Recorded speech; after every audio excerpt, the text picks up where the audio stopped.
할렐루야.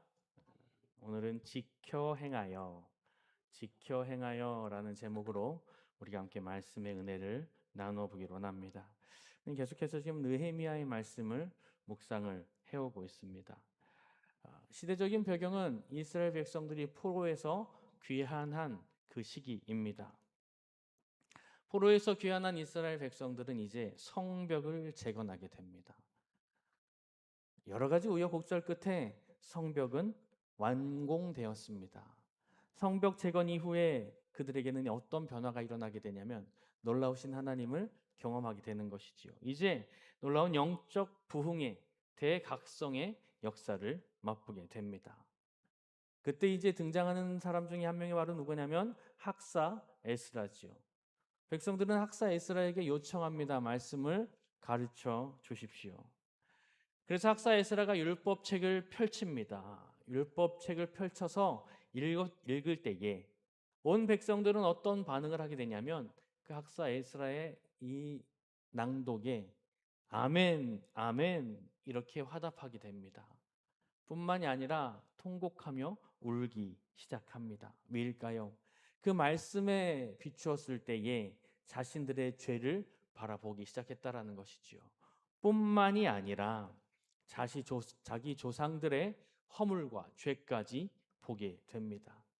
그리하여 그들은 낭독되어진 그 말씀 앞에 통회합니다. 자복했습니다. 무려 몇 시간 동안이나 그들은 서서 말씀을 들었냐면 낮 4분의 1, 즉 3시간 동안이나 서서 말씀을 들었습니다. 말씀을 들은 것으로 끝나지 않았습니다. 그 이후 낮 4분의 1, 3시간 동안은 하나님께 경배하며 예배 올려드렸습니다. 뜨거운 은혜의 눈물, 통회의 눈물, 감격의 눈물이 이 온 예루살렘을 적시는 그런 순간이었습니다. 그런데 느헤미야서는 거기서 끝나지 않습니다. 오늘 우리는 느헤미야서 10장 말씀을 묵상을 하게 되는데요. 이 10장 말씀에서는 이렇게 뜨거운 은혜의 눈물, 회개의 눈물, 감격의 눈물, 이 눈물을 흘린 후, 즉 은혜의 정점을 맛본 그 이후 이스라엘 백성들의 반응입니다. 이스라엘 백성들은 그렇게 은혜를 경험한 이후에 어떠한 반응을 보였냐면 모두가 이런 생각을 한 겁니다. 그렇다면 이제 우리는 어떻게 살아야 할 것인가? 말씀을 들었고 말씀 속에서 은혜를 경험했던 우리들, 그렇다면 우리는 어떻게 살아야 할 것인가? 이 질문에 모든 백성들은 어떻게 반응을 하게 되냐면 이제 구체적인 서약서를 쓰기 시작합니다. 서약서를 쓰는 것뿐만이 아니라 더 나아가 인을 쳤다라고 하는데 그 서약서에 도장을 찍습니다. 오늘 우리가 읽었던 느헤미야 10장의 말씀은 이 장면을 기록하고 있습니다. 도장을 찍었다라는 건 무슨 이야기인가요? 반드시 지키겠습니다. 맹세하는 것과 같은 것이지요. 사랑하는 여러분, 은혜를 받는 것 너무 소중한 일입니다. 우리가 예배 가운데 은혜를 경험하는 것, 기도함으로 찬양함으로 은혜를 경험하는 건 너무너무너무 소중한 일입니다. 그런데 우리가 여기서 한 단계 더 나아가서 생각해야 할 부분은 그렇다면 과연 하나님께서 진정 원하시는 것은 무엇일까? 여기에 대해서 우리는 스스로에게 질문을 던져 보아야 합니다. 하나님께서는 우리가 그냥 은혜를 받은 것으로만 끝나는 것을 원하실까요? 아니라면 진짜 하나님께서 우리에게 원하시는 것은 무엇일까요? 아마도 이것이 아닐까요? 받은 은혜를 그냥 은혜로 끝내는 것이 아니라 그 은혜를 내가 지켜내므로 그것이 내 삶 가운데 행해지는 것. 그리고 내 삶 속에서 그 받은 은혜를 끝까지 고수하고 지켜내는 것. 우리 하나님께서 우리에게 진짜 원하시는 것은 그런 것이 아닐까요? 감정적인 눈물, 그리고 그때 충동적으로 하는 그 결단. 대부분의 많은 크리스천들이 여기에서 끝나는 경우들이 많은데요. 좋습니다. 소중한 상황이요. 너무 중요한 일입니다. 그러나 거기에서 끝나게 된다면 거기에 머무르는 신앙이라면 만약에 그 신앙을 가진 사람이 세상에 나갔을 때 세상에 급하고 강한 바람이 불어오면 과연 버텨낼 수 있을까요? 쉽게 흔들릴 수밖에 없다라는 것입니다. 느헤미야 10장 말씀에서 우리에게 이야기하는 건 바로 그겁니다. 이 은혜의 감격, 예배를 통하여 말씀을 통하여 우리에게 주어진 그 은혜의 감격이 우리의 삶 속으로 옮겨졌을 때 그것이 그냥 지나가는 행사가 아니라 우리 삶 속에서 행동과 그리고 이 행동이 습관으로 정착되어야 함을 느헤미야 10장에서는 말씀하고 있습니다. 오늘 본문 속에 이스라엘 백성들은 이 일을 하고 있는 겁니다. 이스라엘 백성들은 강한 결단을 합니다. 오늘 특별히 우리가 읽었던 말씀에 보면 자신들의 삶을 지탱하는 아주 중요한 세 가지 핵심 영역에서 하나님의 말씀을 이제 우리는 지켜 행하겠습니다. 지켜 행하겠습니다. 결단하는 모습을 보고 있습니다. 우리가 간절히 원하는 것은 오늘 이 말씀 우리가 묵상을 하면서 우리의 신앙이 그냥 단순히 머리나 가슴에만 머물러 있는 것은 아닌지 점검해보는 시간이 되었으면 좋겠습니다. 그리고 우리 가슴에 머물러 있는 그 감격과 은혜가 우리의 손과 발로 옮겨지는 그러한 결단이 있는 시간이 되었으면 좋겠습니다. 앞에서 말씀드린 것처럼 이스라엘 백성들은 현재 큰 은혜를 경험한 이후 자신들의 삶을 지탱하는 세 가지 핵심 영역에서 하나님의 말씀을 지켜 행하겠습니다라고 결단을 하는데요. 그중 가장 먼저 한 결단은 바로 무엇이냐면 이방 민족과의 혼인을 금지하는 것입니다. 30절 말씀인데요. 우리의 딸들을 이 땅 백성에게 주지 아니하고 우리의 아들들을 위하여 그들의 딸들을 데려오지 아니하며. 어떤 이들에게 이 구절이 읽혀졌을 때에는 그냥 단순한 타민족에 대한 배척 이렇게 들려질 수 있을 것 같습니다. 민족주의적으로 혈통을 보존하는 그러한 일이다라고 들려질 수 있을 것 같습니다. 그러나 이 이스라엘 백성들의 상황을 더 깊숙이 들어가 보면 이 간단한 한 구절은 그렇게 간단한 의미를 두고 있지 않습니다. 당시의 이방 민족과의 혼인은 바로 무엇을 의미하고 있냐면 당시 이방 민족과의 혼인을 통해서 어떤 것이 유입되어지기 시작하냐면 이 혼인이라는 제도를 통해 이방에 섬기던 그 우상들과 세속적인 가치관들이 어마무시하게 가정 안으로 들어오는 통로의 역할을 했다라는 것입니다. 이방 민족과의 통혼, 이것을 통해 이제 하나님을 믿는 그 가정들이 점점 우상을 받아들이고 있습니다. 세속적인 가치관에 물들고 있는 것입니다. 솔로몬 왕도 동일한 것들을 경험하지 않습니까? 이방 여인들과의 혼인, 물론 정략적인 결혼이긴 합니다. 그러나 그 혼인 관계를 통해 이방의 우상들이 무수히 많이 이스라엘로 들어오는 것들을 우리는 성경을 통해 볼 수 있습니다. 결국 어떠한 결과가 찾아옵니까? 그의 아들 때에 가서 이스라엘은 남과 북으로 분열되는 것을 맞이했어야만 했습니다. 이스라엘 백성들의 가슴 속에는 이것이 항상 기억되어 있습니다.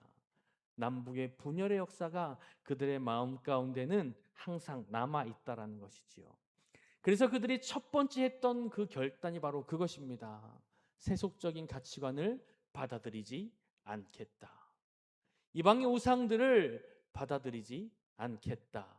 이것은 곧 무슨 선언입니까? 우리는 우리의 여호와 하나님만을 섬기겠다라는 결론인 것이지요. 이 말씀은 우리가 살아가는 현대의 세상과 마찬가지 아닐까요? 우리가 살아가는 이 세상, 우리에게 끊임없이 무엇을 요구합니까? 하나님 없는 가치관을 끊임없이 요구합니다. 대표적으로 우리에게 다가오는 것이 무엇일까요? 물질 만능주의. 그리고 세상에 무수한 그러한 타협적인 문화들. 이 세상은 우리의 가정과 우리의 삶 가운데 이러한 하나님 없는 문화를 주입시키려고 부단히도 애를 쓰고 있습니다. 이러한 상황 가운데 우리는 이스라엘 백성들이 말씀의 은혜를 경험하고 난 이후 결단했던 이 결단, 우리는 묵상해 보아야 합니다. 세상은 아직도 우리에게 이렇게 끊임없이 외칩니다. 남들도 다 그렇게 살아. 뭐 어때? 조금 타협한다고 큰일 벌어지지 않아. 세상은 이렇게 끊임없이 우리에게 유혹해 오지요. 요즘 다들 그렇게 살아. 요즘 시대에 그런 걸 따지면 어떻게 살겠니? 우리에게 이런 세상의 목소리는 마치 당시 이스라엘 백성들이 이방인과 통혼하는 것과 동일하게 우리에게 다가오고 있습니다. 외치고 있다라는 것이지요. 그렇다면 우리는 어떠한 고민이 있습니까? 그러면 우리는 하나님의 백성이라고 하는 명찰을 달고 어떻게 살아야 할까요? 라는 질문입니다. 우리가 이 세상을 완전히 등지고 세상과 완전히 단절되어진 채 하나님께만 예배하며 하나님만 바라보며 살아야 하는 것이 맞을까요? 정답은 절대 그렇지 않습니다. 하나님은 우리를 이 땅 가운데 보내셨다라는 사실을 우리는 기억해야 합니다. 하나님은 우리가 이 세상에서 완전히 출가한 사람처럼 세상과 완벽하게 담을 쌓고 살아가는 그런 것들을, 그러한 삶들을 원치 않으신다라는 것이지요. 하나님께서 우리에게 원하신 것은 바로 무엇이냐면 우리가 하나님의 복음을 들고 예수 그리스도의 군사답게 하나님의 백성이라고 하는 명찰을 가슴에 자신 있게 붙이고 그 세상 속으로 들어가기를 원하신다는 것이지요. 들어가서 어떻게 살아야 하냐면 들어가서 그 세상과 섞이는 것이 아니라 그 세상을 하나님의 빛으로 비추는 것. 이것이 바로 하나님께서 우리에게 원하시는 삶의 방식입니다. 하나님께서 이 땅 가운데 우리의 가정을 두신 목적이 바로 그것입니다. 이 땅 가운데 우리의 가정이 하나님의 말씀을 선포하며 살아갈 때에 하나님의 말씀을 우리 땅 가운데 우리 가정 가운데 거룩한 울타리를 쳐나갈 때에 하나님 우리의 가정을 보시고 기뻐하신다는 것이지요. 그 거룩한 울타리를 통해 반짝반짝 그 빛나는 빛이 세상의 어두운 곳에 비춰질 때에 우리는 그 속에서 하나님의 백성이라고 하는 그러한 존재감을 뿜뿜하며 살아갈 수 있다라는 것입니다. 여러분 우리에게도 이러한 결단이 필요함을 잊지 마시기 바랍니다. 이스라엘 백성들이 첫 번째 한 결단, 이방 민족과의 통혼을 금지한다. 이것은 곧 나는 여호와 하나님만을 섬기겠습니다. 세상 속에 살아가며 여호와 하나님을 빛내는 그러한 가정, 그러한 삶이 되겠습니다라고 결단하는 그 결단이 우리 가운데 있어야 한다는 것이지요. 그리고 이어서 그들은 두 번째 결단합니다. 그 두 번째 결단의 내용은 바로 뭐냐면 안식일과 안식년을 지키겠다라는 것이지요. 31절 말씀인데요.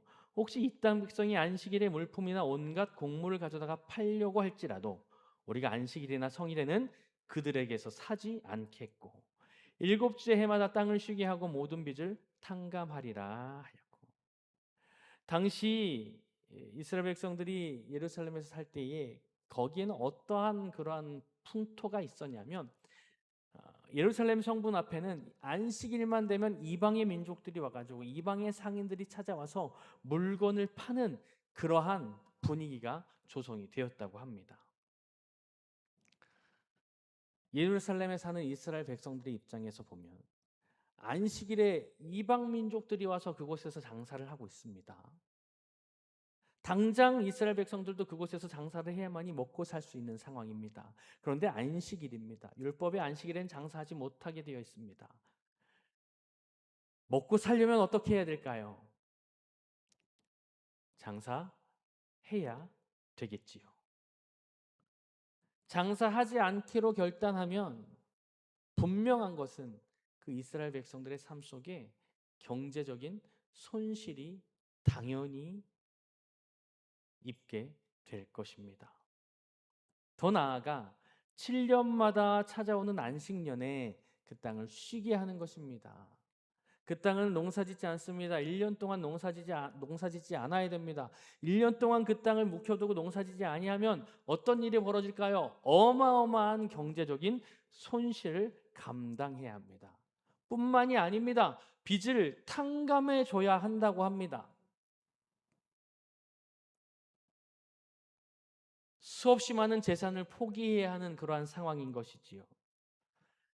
당시에 예루살렘에 살고 있는 그 이스라엘 백성들이 이것을 결단해야 한다. 어땠을까요? 간단한 결단이었을까요? 물론 혼자였으면 가능했을 수 있을 것 같습니다. 그러나 처자식이 내 어깨 위에 올려져 있는데, 먹고 살아야 하는데, 당장 이방 민족들에게 장사하는 것을 뺏기고 그 땅에서 농사를 1년 동안 짓지 못하며 빌려준 돈을 받지 못한다. 과연 쉬운 결정이었을까요? 아무리 생각해도 쉽지 않은 결단이었을 것 같습니다. 그러나 이스라엘 백성들은 말씀 앞에 은혜 받았기 때문에, 그 말씀으로 도전받았기 때문에 더 이상 경제적인 것에, 세상의 것에 타협하지 않았습니다. 결단했습니다. 그들은 분명히 선포합니다. 우리의 생업과 먹고 사는 문제는 내 욕심이나 세상의 계산법에 달려 있지 않다. 그들은 선포하기를 나의 생계, 즉 먹고 사는 거, 욕심, 이런 모든 것들은 오직 하나님의 손에 달려 있다. 그들은 이렇게 선포하고 결단하며 이런 것들을 결정합니다. 여러분, 안식일을 지키고 안식년을 지킨다. 이거는 그냥 단순한 경제적인 문제로 끝나지 않습니다. 이것은 어떤 의미까지 넘어가게 되냐면, 이것은 우리가 방금 들었던 것처럼, 이스라엘 백성들이 고백하고 선포한 것처럼, 이 개념은 내 삶의 주인은 오직 하나님이십니다. 내 삶의 주인은 오직 하나님이십니다 라고 고백하는 것이지요. 그러니 내 불안과 내 탐욕을 모두 내려놓고 전적으로 하나님을 신뢰합니다. 전적으로 하나님을 의지합니다 라고 하는 믿음의 결단과 믿음의 행위라는 것이지요. 그들은 충동에 그치지 않았습니다. 그들은 실제 한 발짝 뛰었습니다. 움직이기 시작했습니다. 결단합니다. 믿음의 행위가 드러나기 시작합니다. 여러분, 우리의 삶 속에서도 마찬가지 아닐까요? 우리의 삶 속에서도 이 이스라엘 백성들이 이때 고백하고 결단하고 행동한 것처럼 우리의 삶 가운데도 이러한 믿음의 고백이 있어야 될 줄 믿습니다. 고백뿐만이 아니라, 고백으로 끝나는 것이 아니라 더 나아가 우리 삶 가운데도 믿음의 행위가 있어야 될 것입니다. 나의 물질과 나의 시간, 여러분, 나의 물질과 나의 시간의 우선순위가 어디에가 있습니까? 지금 현재 오늘 본문 말씀 속에서 이스라엘 백성들은 물질과 시간의 우선순위를 오직 하나님께 두겠습니다라고 결단하며 도장을 찍었습니다. 우리 또한 나의 물질과 나의 우선순위를 하나님께 드리는 것. 그런데 나의 물질과 나의 우선순위를 하나님께 드리려고 결단하고 보니 내 삶 가운데, 현실 가운데 다가오는 그 손해가 만만치 않습니다. 그렇습니다. 계산기를 두드려 보면 이해가 되지 않을 때가 많이 있습니다. 이렇게 해서 안 되겠는데, 이러한 상황들을 우리는 접할 때가 많이 있겠지요. 그러나 여러분, 우리 마음 가운데 굳은 믿음, 굳은 신뢰를 가지고 있을 것은 바로 무엇이냐면, 하나님께서는 하나님의 법을, 하나님의 말씀을 지키기 위해서 이 세상의 이익을 포기하는 자의 삶 가만히 놔두실까요? 그렇지 않습니다. 하나님의 말씀을 위해서, 하나님의 명령을 위해서 순종하는 마음으로 세상의 이익을 포기하는 자의 삶, 하나님은 분명히 하나님의 방법으로 하나님의 시기에 그들의 삶을 우뚝 세워주심을 믿으시기 바랍니다. 그리고 그들이 마지막으로 결단한 것이 있습니다. 마지막으로 결단한 것은 바로 무엇이냐면 하나님의 전, 즉 성전을 소홀히 하지 않겠다라고 하는 헌신의 결단이었습니다. 32절 33절 말씀인데요. 우리가 또 스스로 규례를 정하기를 해마다 각기 세겔의 3분의 1을 수납하여 하나님의 전을 위하여 쓰게 하되 곧 진설병과 항상 드리는 소제와 항상 드리는 번제와 안식일과 초하루와 정한 절기에 쓸 것과 성물과 이스라엘을 위하는 속죄제와 우리 하나님의 전의 모든 일을 위하여 쓰게 하였고, 성전세를 다시 내겠다라는 것입니다. 그런데 율법상의 성전세는 얼마로 규정이 되어 있냐면 반세겔로 규정이 되어 있습니다. 그런데 오늘 본문에 보니까 3분의 1 세겔을 성전세로 수납하겠다 결단합니다. 뭐 여러 가지 추정을 할 수 있는데 아마도 당시의 경제적인 상황을 고려하지 않았을까라는 추정이 됩니다. 물론 그것은 중요한 것이 아니고요. 그들이 어쨌든 성전세를 내겠다라고 결단합니다. 뿐만이 아니라 번제와 소제를 드리겠다. 그리고 안식일과 절기에 필요한 모든 물품과 땔감을 스스로, 백성들 스스로의 힘으로 책임지겠다라고 서약하며 도장을 찍은 것이지요. 여러분, 이렇게 생각해 볼 수 있습니다. 성벽이 튼튼하게 아름답게 재건이 되어졌습니다. 뿐만이 아니라 그 안에 있는 성전도 정말 아름답게 재건이 되어졌습니다. 성전을 완벽하게 보호하고 있고 하나님께 예배하는 아름다운 성전이 탁 지어져 있습니다. 그런데 중요한 거, 그곳에서 예배가 메말라가고 있습니다. 번듯하게 성전이 지어져 있고 그 성전의 기구들이 아름답게 만들어져 있는데 그 성전에서 진짜 행해져야 할 일, 하나님께 예배하는 일이 끊어졌습니다. 하나님께 예배하는 일이 점점 메말라 가고 있습니다. 그곳은 장사꾼들의 장사터로 변해가고 있습니다.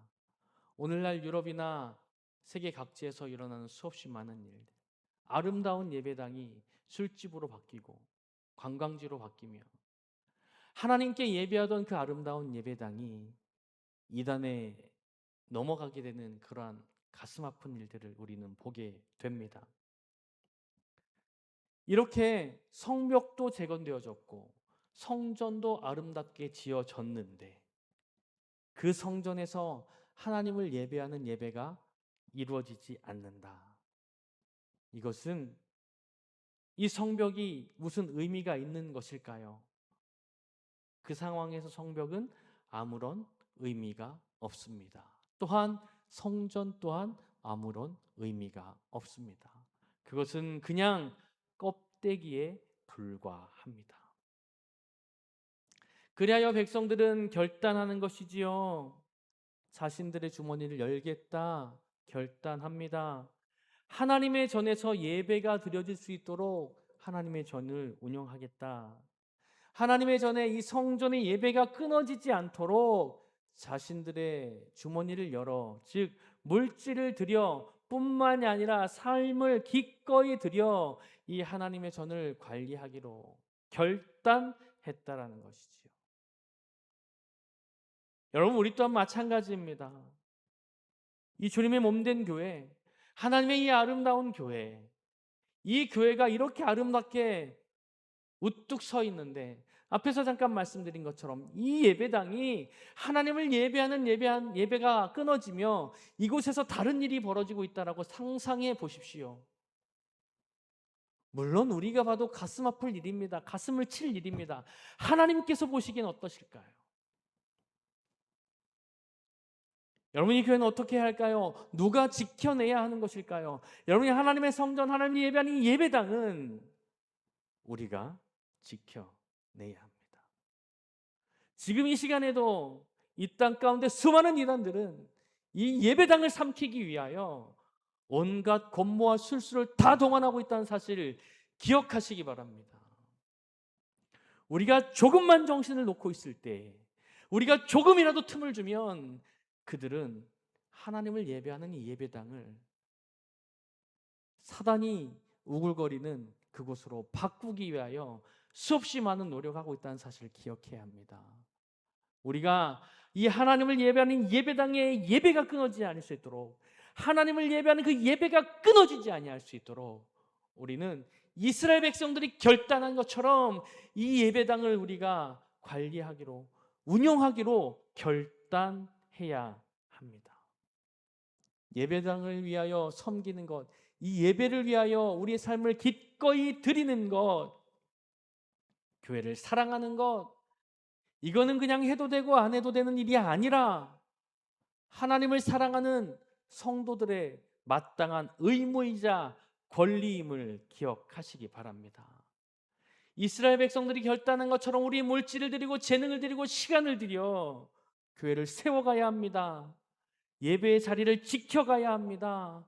사역을 뒷받침하는 헌신, 이것이 바로 은혜 받는 자가 보여주어야 할 영적 책임임을 기억하시기 바랍니다. 이제 말씀을 정리하도록 하겠습니다. 주 안에서 사랑하는 광성의 모든 성도 여러분들, 오늘 느헤미야 10장 전체를 보면 이 거룩한 결단에 참여한 지도자들, 그리고 레위인들, 그리고 온 이스라엘 백성들, 이 느헤미야 10장 말씀을 보면은 전반부에는 이 사람들의 이름이 쫙 기록이 되어 있습니다. 그 사람들의 이름이 길게 나열되어 있습니다. 그 이름이 나열된 것은 바로 무엇이냐면 그들이 한 명 한 명 다 그 결단에 인을 쳤다. 인을 쳤다라는 건 무엇을 이야기하는 거냐면 도장을 찍었다. 이렇게 기록이 되어 있습니다. 도장을 찍었다라는 것은 무엇을 이야기하는 거냐면 생명처럼 이 결단을 지켜내겠다라고 하는 뜻입니다. 서두에서 잠깐 말씀드린 것처럼 말씀을 듣고 참 은혜로운 말씀이다. 그래, 이제 그렇게 살아야지 하고 이렇게 감상만으로, 감동만으로 끝나는 신앙, 여러분, 이러한 신앙은 세상의 바람이 몰려올 때 곧바로 넘어질 수밖에 없다는 사실 기억하시기 바랍니다. 하나님이 우리에게 요구하시는 것은 머리로만 아는 지식을 요구하지 않으십니다. 가슴으로만 느끼는 그 신앙을 요구하지 아니하십니다. 하나님께서 우리에게 진짜 원하시는 것은 바로 무엇이냐면 우리의 머리의 지식으로, 또 우리의 가슴의 감동으로 온 말씀과 그 은혜가 우리의 삶의 현장 가운데, 우리의 삶의 자리 가운데 직접 순종의 도장을 찍는 신앙, 그러한 신앙을 원하신다라는 것 기억하시기 바랍니다.